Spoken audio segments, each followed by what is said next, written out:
बातचीत का दावा करने के साथ साथ अमेरिका ने मध्य पूर्व में, वेस्ट एशिया में ईरान के खिलाफ सैनिकों का जमावड़ा बढ़ाना शुरू कर दिया है। आज की सबसे बड़ी खबर वॉशिंगटन डीसी से आ रही है और वॉशिंगटन पोस्ट के हवाले से आ रही है। खबर यह कि अमेरिका अब ईरान पर जमीनी हमले की तैयारी कर रहा है। अमेरिका के कमांडो, मरीन कमांडोज ईरान में ऑपरेशन के लिए खाड़ी भेजे जा रहे हैं। इस खबर के मुताबिक पेंटागन ने 82nd एयरबोर्न डिवीजन के 1000 आर्मी पैराट्रूपर्स खाड़ी क्षेत्र में तैनात करने का आदेश दे दिया है। यह युद्ध के 26वें दिन आई एक बहुत बड़ी खबर है। साफ है कि अमेरिका के राष्ट्रपति डोनाल्ड ट्रंप ईरान के खिलाफ अब बड़े पैमाने पर जमीनी युद्ध को तेज करने की तैयारी कर रहे हैं। यही नहीं, खबर यह भी है कि उन्होंने ईरान की धरती पर अमेरिकी सैनिकों के भेजने की संभावना से जब यह प्रश्न पूछा गया तो इनकार नहीं किया। यानी अमेरिकी सैनिक ईरान के खर्ग द्वीप हो या फिर होर्मुज में जहाजों की सुरक्षित आवाजाही के लिए उसके आसपास के तटीय इलाकों में, ईरान के इलाकों में कमांडो स्पेशल फोर्सेस ऑपरेशंस के तहत तैनात किए जा सकते हैं।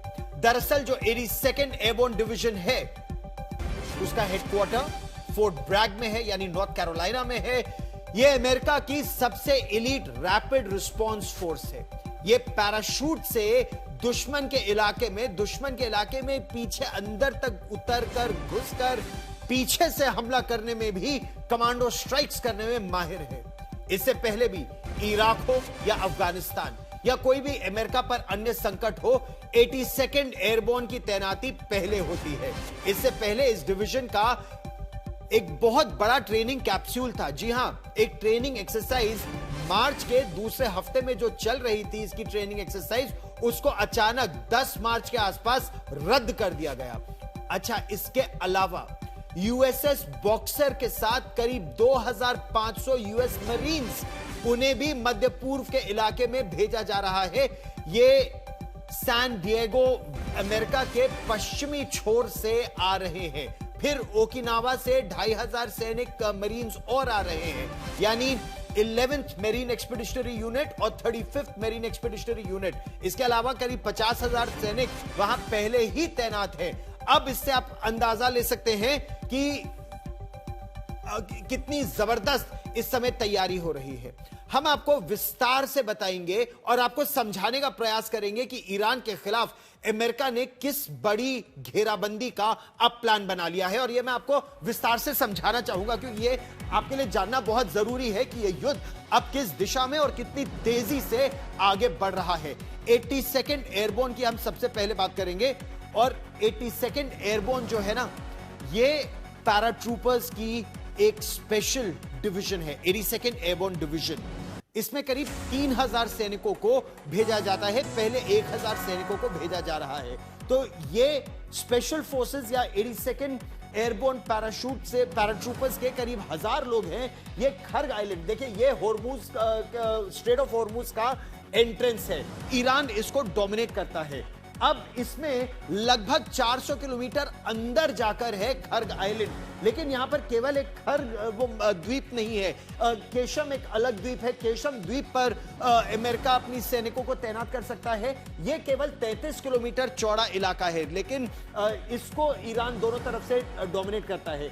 यहां अंदर जाके ईरान की, ये जो हरे में आप देख रहे हैं ये ईरान है, जो सफेद में आप देख रहे हैं इस तरफ ये ओमान का रास्ता है। तो अगर आप होर्मुज की खाड़ी को देखें तो इसे डोमिनेट नॉर्थ में ईरान करता है और साउथ में उसके माउथ को ओमान डोमिनेट करता है। लेकिन जब आप अंदर जाते हैं तो इराक हो, सऊदी अरेबिया हो, कतर हो, बहरीन हो, ये सभी देशों की यहां से ऊर्जा की रिक्वायरमेंट यहां से निकलती है। अच्छा, फिर हम आपको बता दें, इस खाड़ी के अंदर जब आप करीब 400 किलोमीटर पर्शियन गल्फ पे जाते हैं तो यहां पर खर्ग आइलैंड का वो इलाका आता है। उसके अलावा यहां केशम आइलैंड एक अलग आइलैंड है। कुल मिलाकर यहां 4 द्वीप हैं।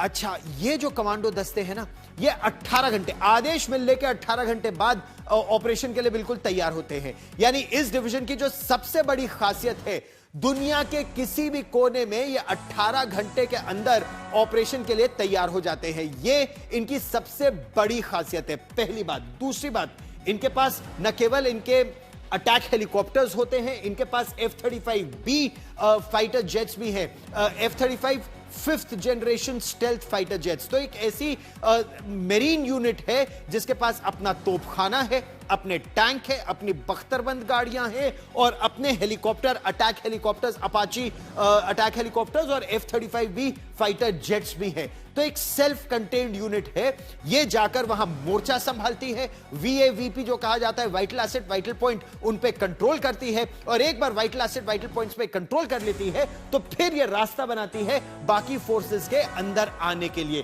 तो क्या ये अभी इस समय प्लान है? इस बीच हम आपको एक और बड़ी खबर बता दें, अमेरिका का जो विमान वाहक युद्धपोत है USS एब्राहम लिंकन, उसे लेकर एक बड़ी खबर आ रही है। ईरान ने एक बड़ा दावा किया है। ईरान ने दावा यह किया है कि उसने USS Abraham Lincoln aircraft carrier पर क्रूज मिसाइल से बड़ा हमला किया। हालांकि इस बारे में अमेरिकी अधिकारियों की तरफ से कोई औपचारिक पुष्टि नहीं की गई है। अमेरिका ने इस पर कोई प्रतिक्रिया नहीं दी। ईरान की सेना ने कहा है कि अमेरिकी विमानवाहक युद्धपोत को तटीय क्रूज मिसाइलों से निशाना बनाया गया।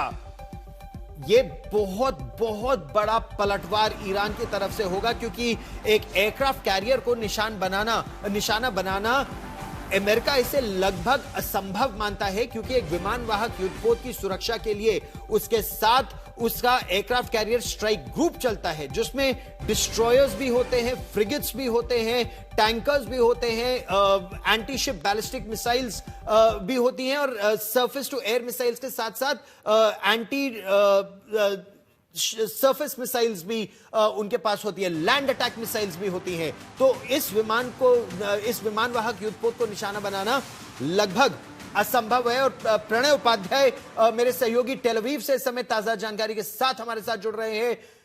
USS एब्राहम लिंकन को निशाना बनाने का दावा ईरान ने किया है, बड़ा दावा, लेकिन इसके बारे में आप हमें क्या बता सकते हैं इस समय प्रणय?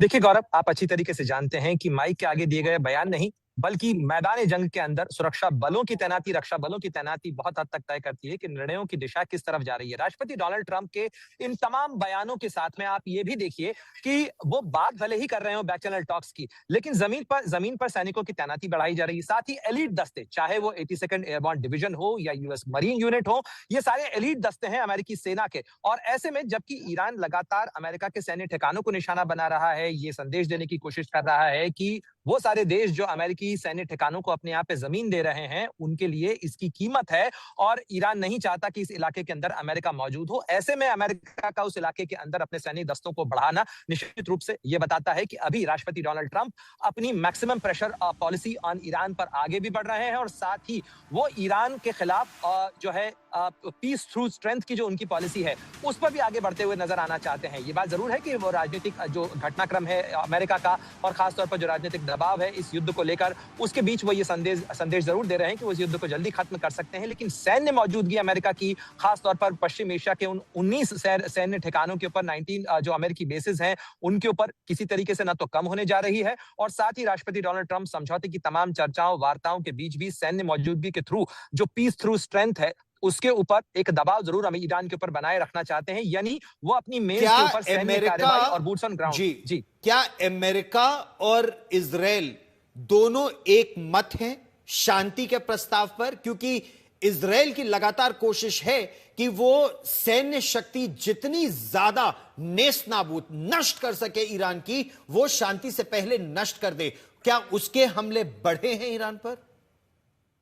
देखिए, अमेरिका ईरान की इक्वेशन के बीच में एक बड़ा वो भी है और वो है इजराइल। क्योंकि इजराइल जिस जगह पर मैं इस समय मौजूद हूं, इजराइल बड़ा फैक्टर है, क्योंकि जो एग्जिस्टेंशियल थ्रेट है वो इजराइल के खिलाफ था ईरान से। जो तमाम प्रॉक्सीज थे ईरान के, वो भी इजराइल के खिलाफ ही कार्रवाई कर रहे थे। तो ऐसे में इजराइल की तरफ से जो एक्शन लगातार जारी है, यानी बीती रात भी अगर आप देखें तो तेहरान से लेकर इस्फहान और बुशहर के इलाकों के ऊपर इजराइल की तरफ से बमबारी की गई। साथ ही ईरान की तरफ से भी जो वार है वो इजराइल के ऊपर थमा नहीं है, रुका नहीं नहीं है, वो भी बदस्तूर जारी है। तो ऐसे में जो कुछ हो रहा है पश्चिम एशिया के इलाके के अंदर, उसमें इजराइल भी एक बड़ा फैक्टर है और अमेरिकी राष्ट्रपति डोनाल्ड ट्रंप बार-बार इस चीज का जरूर उल्लेख कर रहे हैं कि प्रधानमंत्री बेंजामिन नेतन्याहू के साथ वो लगातार संवाद बनाए हुए हैं।